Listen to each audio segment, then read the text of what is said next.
Welcome, everyone, to our podcast. Today, we're sitting with partners in school nutrition, diving into actionable inspiration to provide you not only ideas, but strategies for success. I'm your host, Maureen Pisanick, and I'm thrilled to explore this topic with you and with some of our school nutrition friends.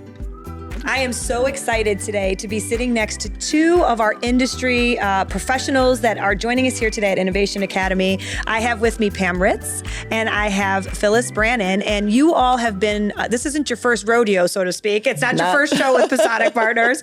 We are so excited, dedicated brokers for umpteen years. Quick introduction. Pam, tell me, how long have you been working in capacity of school food service? Well, I've been in the brokerage business 30 plus years, and most of it's been in schools. Yeah. You've been we used to do this back in schools before we became a part of this beautiful space at Innovation Academy. Mm-hmm. Phyllis, how about you? I've been in the brokerage business for 40 plus years, and I've been in a school specialization for 20 plus years. I love it. Mm-hmm. And you and I had a joke because, you know, one of the least favorite things we do, we love to cook food, show food, prepare food. We don't like to talk about ourselves, right? No, so I said, one little tip was chat GPT your bio. It's a life-changing thing. People out there, you need to try it. It's awesome. It was one of the fun things. She's like, I don't know how to introduce myself. And on a podcast, you know, we want people to understand who you are, but we want to spend more time talking about what we want to talk about. And that's what we do for business, yes. Right? It's our food. So what we are asking our industry leaders today is Innovation Academy. Every year we try to do a back to school show to innovate what is new on the floor that schools should be thinking about and considering for their school year menu for 25-26. So Phyllis, I'll let you start. What's on the show floor today, and what would you, if people aren't here today, sorry they missed it because it's a good show. It's an awesome show. What would you do? What would you say is at your booth that you'd inspire people to think about? We have a couple of new things that we brought today. They're absolutely fabulous, and they're not necessarily new to the industry, but they're new to GFS. The Idahoan fresh-dried mashed potatoes, they're absolutely delicious, and they're easy to prep. They're designed for schools. We have CN statement, product formulation statements, the sodium levels are there, and it's really, really good, and it's easy to prep, and it saves you money versus using a frozen or refrigerated product. We have a plant-based bolognese sauce from Red Gold. It's absolutely delicious. I'm not a plant-based food person. I love my steaks. I love my steaks rare plus, but I really like the bolognese sauce. It's very, very good. So you have a protein that's shelf-stable in a can, so you don't need to tie up your freezer space. And if you have a need quickly, it's right there.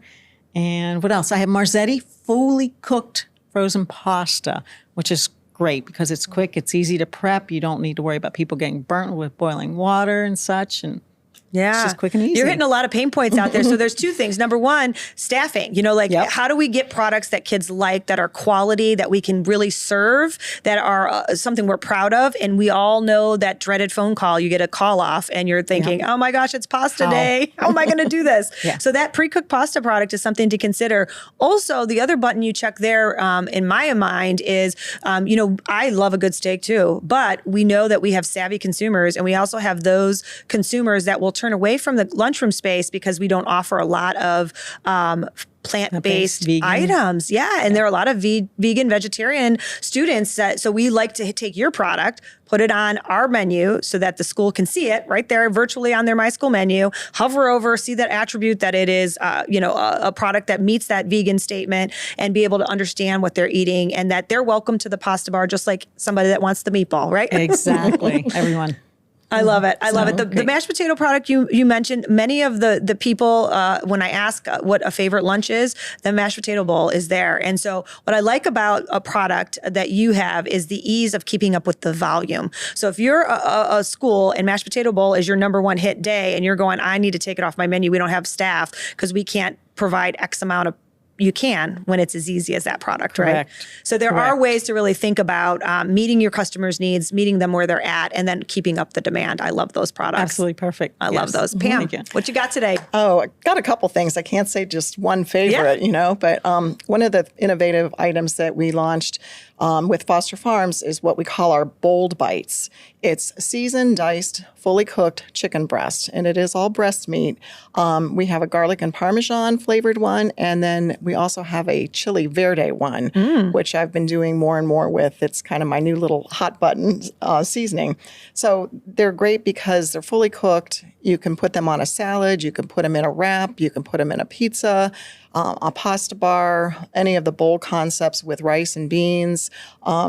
Just very easy to use. Thaw and serve, heat and serve. So that's one of my things that I think is quite innovative out there.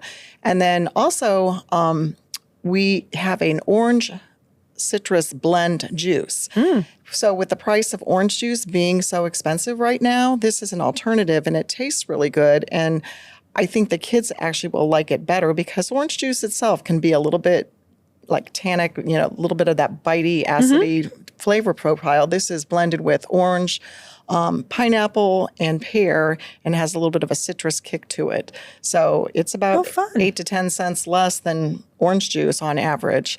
And then I can be remiss if I didn't say we have a new pizza out there. Nice. We have, with Wild Mike's, we're calling it Stefano's, and it's more of a Sicilian-style thin crust, and we have it in cheese and pepperoni, but it's a 14-inch, so you cut it in, the idea is to cut it into 6 slices, so you get that super slice that you really look like you're getting this big pizzeria pizza. Oh, I love that. And it also it checks a box, right? Checks the box. 2 meats and 2 grains. I love that. So it's a global, if you taste of Italy bar, I can imagine having different types and styles of pizza as a fun way. Pizza is such a constant on our menus.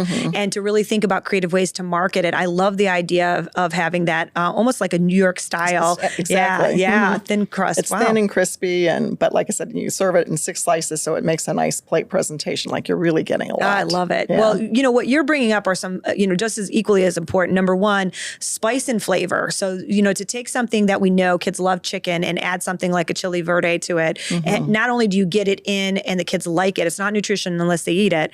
You're able to use that in many different ways, on salads, on wraps, in different types of recipes. I love the idea of not only bringing an on-trend flavor, but also something that you can get in and use a number of different ways. And again, I'm very excited and I'm hungry, right? I'm talking about food and I'm starving. we made a great salad. I know, all of this stuff.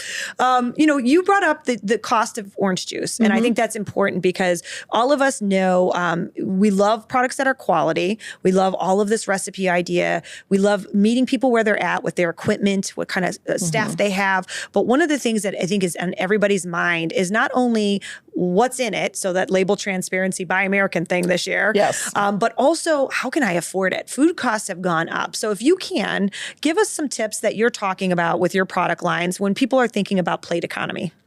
Well, once again, back to the mashed potatoes, buying a fresh dried potato versus a refrigerated frozen one, that fresh refrigerated frozen is going to cost more.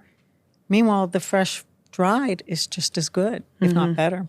So, just looking at the different packagings of products and utilizing your commodity products well, the government money that you'll get. Yeah, I love that. We talked earlier about not leaving any money on the table and knowing how to spend it. So really kind of turning over what is your menu mix, what are your popular items. And, I think about that for like every tray, if I'm doing a mashed potato based tray menu and I can save X amount of cents, do the math, right? X amount of servings on your cycle menu, X amount of times a month, times the year, you can actually put a number on that, right? A physical number of how much you could save. I love that. That's a good challenge for us as menu writers and menu creators in schools. What do you think, Pam? Well, one of the things that I think is important is, Phyllis mentioned, is to be able to utilize commodities and get the bang out of one particular product, serving it different ways. So you're inventorying less items. And so what we're trying to promote is we've taken our turkey and gravy from Jennie-O Turkey, which is a boil-in-the-bag product. It's a great product. And so people pigeonhole it and think it's just for a holiday meal. So what we've been presenting is we've taken some salsa verde, add a little salsa verde to that, some shredded cheddar cheese, and tortilla chips or corn chips, and serve it like a dip, or you could serve it over a biscuit. So it's a new twist on turkey and gravy. So you could have turkey and gravy over biscuits or with chips. And people tell me that the kids like the buffalo dip with chips, so they think they would like that. It's two flavors that I never would have thought went well together, but it's been a real crowd pleaser. Everybody that tastes it. Great. Like, I love that idea of thinking about working smarter, not harder. You get one product in, your staff gets familiar with how to prepare it in the back of the house.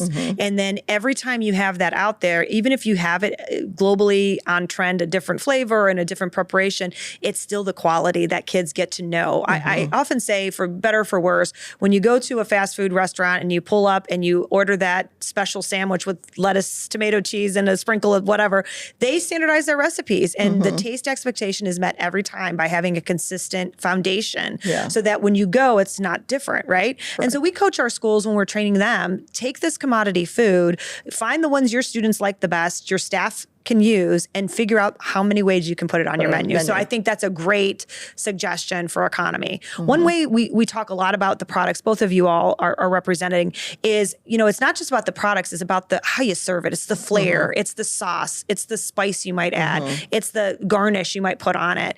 What are some tips you might give with some of your product line on how to add some flavor or spice or presentation on the school service line? It's very easy, This isn't rocket science. You got to keep it basic because of the lack of help, and a lot of times the help's the mothers or the grandmothers that just want some work to do in the afternoons. So we got to keep it simple, keep it easy, but yet good. And simple spices and flavorings that you can add to some of these products goes a long way. Adding the salsa verde to something, adding taco meat and cheese on top of your mashed potatoes, making a taco potato bake. Simple things, yet delicious. Absolutely. Adding some positive, kids love their taco bars, and we've put it over just about anything. I was thinking that, walking tacos is a thing, but thinking about a walking mashed potato bowl might not be, that might be the next thing this year. Yes. How about you, Pam? Well, like I said, my kind of favorite spice right now has been the salsa verde. Yeah. I'm not one for hot spice, but I like the salsa verde because you get the flavor of the pepper, but it gives a little kick to it, but it's not hot. Yeah. And so one of the things, when we were at ANC, one of the chefs did up a fancy salad and made, a dressing from scratch with yogurt and all these spices. And I got back and I'm like, they're not going to have those spices. They're not going to be able to do that. So I just kind of created taking ranch dressing, because who doesn't like ranch dressing? True. A little bit of fresh lime juice, a little bit of cilantro, and a little bit of salsa verde mixed in, and we made like the Mexican street corn salad that we have with our bold bites out there. So nice, like a nice salsa verde crema. You can like upsell it with a fun name. She just reminded me, one of the things we did was we took the red gold salsa in a can, which is a great product, and we just simply added frozen corn and fresh cilantro, and it takes it to a whole nother level of back of the house scratch. Yep. So take some commodity, take something that you're familiar with, and add some flair and some pizzazz. I love these ideas, ladies, and I love your commitment to K-12. When you were students, this is a favorite question. You're going to love this answer. I'm so excited to hear it. What was your favorite school lunch? We were talking about this earlier, and we both came up with the same answer, and we'll have to do the healthier version first. The first item was pizza. Okay. And the second item was hot dogs. We both nailed it on the same thing. I love it. I hate to admit it, but I liked hot dogs. And I still like a good hot dog. I love it. I love it. Pizza is always on the top. Yeah. Hot dogs, that's fun. So some schools really still do a good job with hot dogs, but we forget how convenient, handheld, and fun, all old ballpark favorites. You can do a theme day in your cafeteria with a good hot dog day if that's what your kids like. I love it. I love it so much. And it's fun to put out the toppings. Let them put the toppings what they want to put on the hot dog, I like it. Yeah, like a loaded ballpark day. I love it. Well, ladies, I can't thank you enough for always showing up for the K-12 segment and the schools we serve. You don't get the chance to see the smiles on the kids' faces as much as maybe I do in the cafeterias when we visit. But boy, can I ever pass on that gratitude to you all for all the work you've done for years in the K-12 segment and supporting school nutrition professionals. Pisanick Partners is grateful for your partnership always in doing innovative recipe creation, and certainly days like today, and Innovation Academy and the food show. So I won't keep you any longer to go back out there and enjoy those smiling faces of the people that are interested in your products. And we thank you so much for being a part of NutriSmart Snacks podcast in our school years this year. Thank you. Thank you for inviting us. Wonderful. Thank you.